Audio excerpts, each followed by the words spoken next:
welcome to Moments with Mickey. Today's topic was supposed to be about mental health awareness because we are in the month of May, which is Mental Health Awareness Month. And so my original first content video was supposed to be an introduction to mental health, but also me sharing my journey with anxiety disorder. But given some recent events that have happened in this country, I felt compelled to change my video and do something a little bit more personal.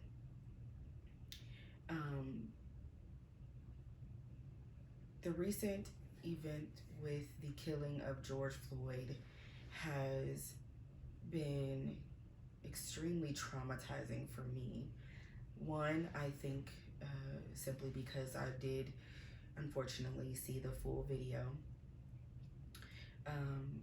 But then also two, for the first time, it really hit home just how much African American men and sometimes women are truly being killed innocently. And it was unbelievable to watch. And it left me with so many questions about, if you already had him handcuffed, what was your purpose for holding him on the ground like that? He wasn't resisting. Why the need to have your knee on his neck? And for that long? Why? What were you waiting on? What was your time frame to say, okay, I've done it long enough? What exactly was your motive? It left so many questions unanswered, which, like all the other killings, will never be answered. But it brought home a very serious reality that my son, my husband, could go out at any moment and be killed just because they're Black. Not for any other reason. We've seen so many innocent Black men get killed just because they looked like a suspect. They looked like they had done something wrong. They looked at the police funny. They looked like they might commit a crime. And yet, there are others who have been able to commit crimes and they get to walk away, some scot-free with no punishment, some who may be apprehended, but they were apprehended. They weren't killed. They weren't beaten. I am so traumatized by what continues to happen in this country to African American people. Because let's be clear, as of recent events, it's been made very obvious that us as African American women are sometimes just as much at risk as African American men are of getting killed in police custody. And there's even been a few who were killed in their home who hadn't done a thing. This is my favorite picture of my husband and my son. This picture means so much to me for a lot of different reasons. It was a time where we were really enjoying ourselves, we were smiling, we were happy, we were having a fun family day. And I can't even begin to fathom what my life would be like if something were to happen to the one of them because of some senseless gun violence, senseless killing by the police for no reason.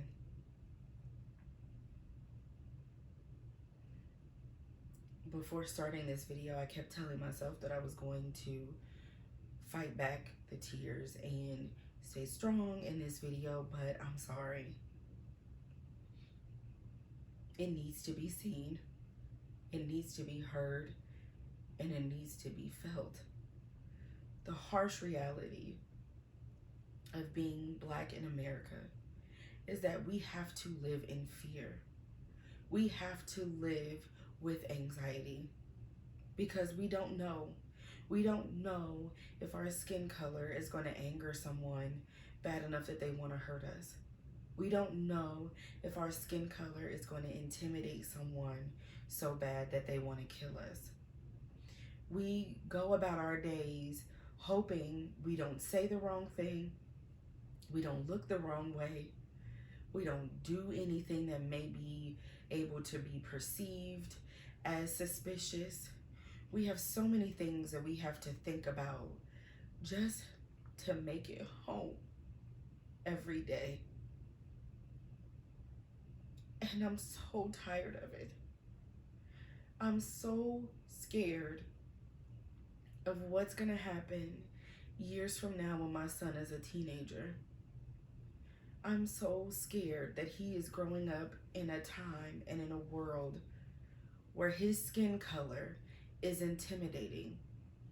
Not his character, doesn't even have to be the tone of his voice, doesn't even have to be his actions, but his skin color. In 2020, I have to worry about my son's skin color being a problem for somebody. That's not fair to him. That's not fair to any of our young Black children growing up in today's society. And me as a Black mother, I feel so ill prepared. I don't even know what to prepare him for. I can't say, put your hands up, because we've seen that they'll still shoot.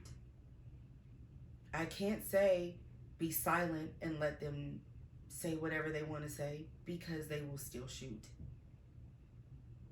I don't know how to prepare my son for his reality. There have been so many African American people killed senselessly in this country. It's unbelievable. And yet nothing is changing. And I know some people say that it's not getting worse, it's just getting filmed more. But I'm sorry. With the current president we have in this country, it appears worse, because though most of these people probably already had these racial discriminatory feelings, they feel more empowered to show those things. And they have less regard for the Black life. And so yes, they are showing it more. And yes, it's being caught on film more. I am one to rarely speak up about my political views for many different reasons. But this is more than politics. This is about human life. Since when did being Black mean that we weren't human? Since when did being Black mean that we were less valuable than pets? Since when did being Black mean that we did not have a right to live our lives? Since when did being Black mean that we didn't have a right to be read our rights if we do something wrong and actually be detained in a humane way that respects our dignity? When did being Black mean that we didn't have the right to a fair trial? Or when did being Black mean those who kill us and hurt us don't have to get punished for doing it? When did our skin color determine that our lives weren't worth anything? At what point in our history was that determined? Was it during slavery? Was it during the time of segregation?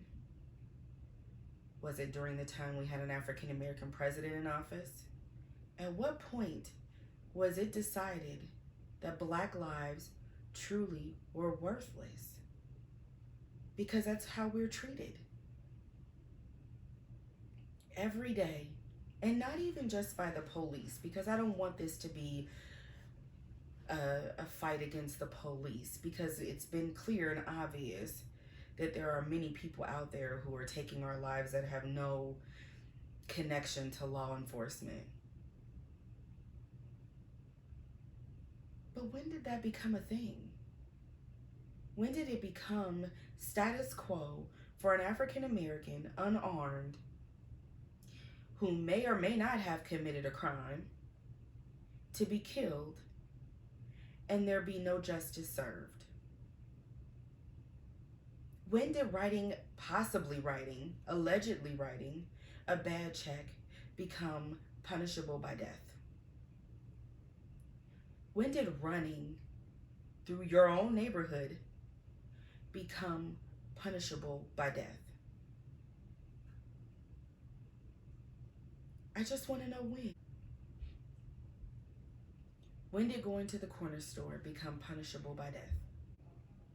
I will never understand why our lives don't matter.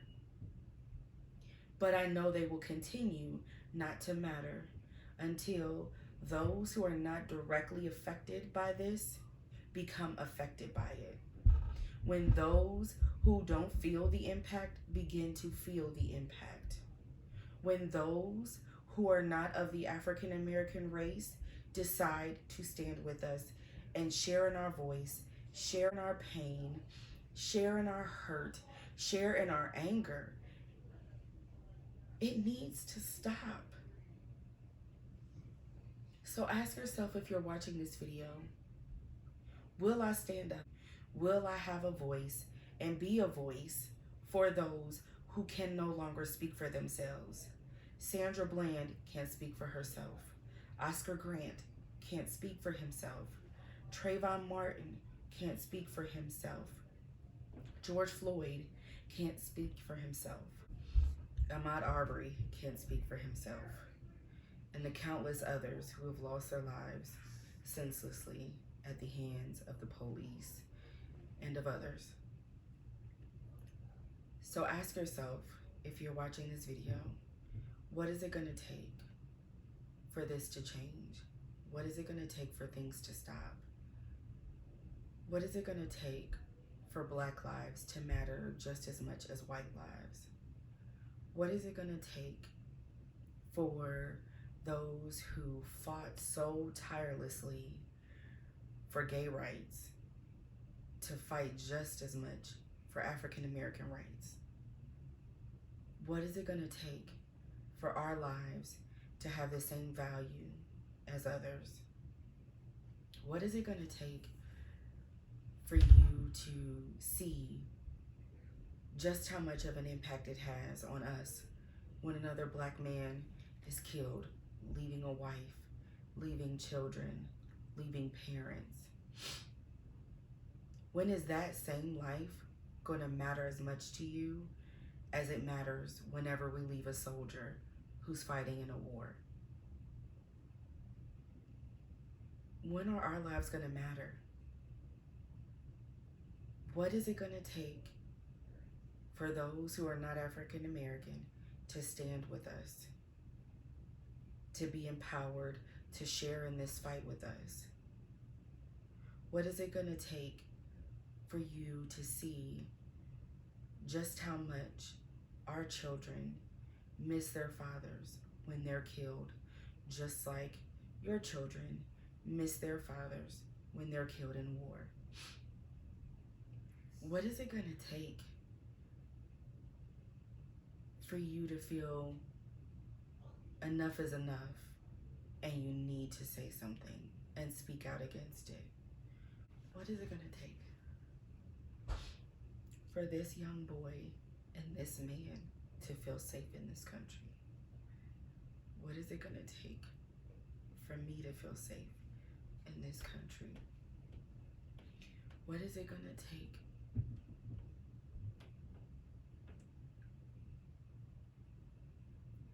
for me to sleep at night knowing that my son and my husband are okay when they're not with me.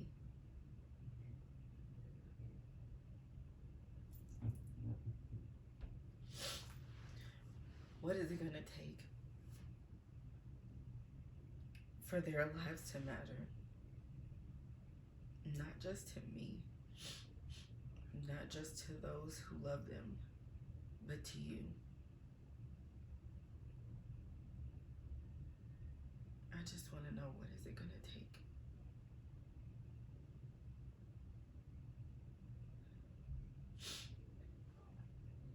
If you're watching this video, I charge you to stand.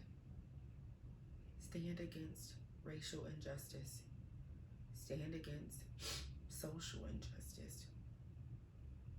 Stand against police brutality. Stand with the Black Lives Matter movement. And just because we say Black Lives Matter does not mean that we are saying other lives matter. We just want the message to be clear that our lives matter just as much as yours. I plead and I beg of you,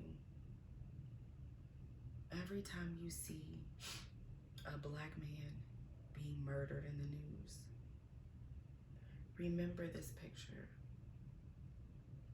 That could have been my husband. That could be my son. I could be that wife or that mother on the news crying, begging for help.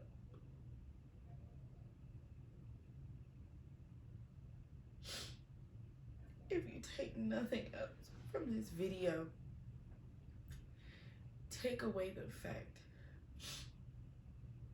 that we are hurting, that Black people are hurting, that we're afraid, that we constantly walk and live in anxiety and fear, that we are worried, and that our normal, you wouldn't even be able to understand. I am begging and pleading with anyone who may see this video who is not African American. Think about the smile on my son's face, the smile on my husband's face. Think about the fact that they could be them. My husband is a hardworking man, goes to church, is a part of a fraternity, is college educated, stays away from crime, has a great paying job, but he could be killed just because of his skin color. My son, a 4-year-old, who loves animals, who may someday grow up to be a veterinarian, could be killed just because he was walking to his car from the corner store, or walking home from the corner store, or running in his neighborhood. Think about that. What if it were your son? What if it were your husband? What if it were your brother, your dad, your uncle? What if it was your family that had to live with knowing that they lost a loved one and that the person who killed them will never see the inside of a jail cell? How would you feel knowing that someone you loved was killed and those responsible will never be made to be guilty for it? So I ask again, what is it going to take?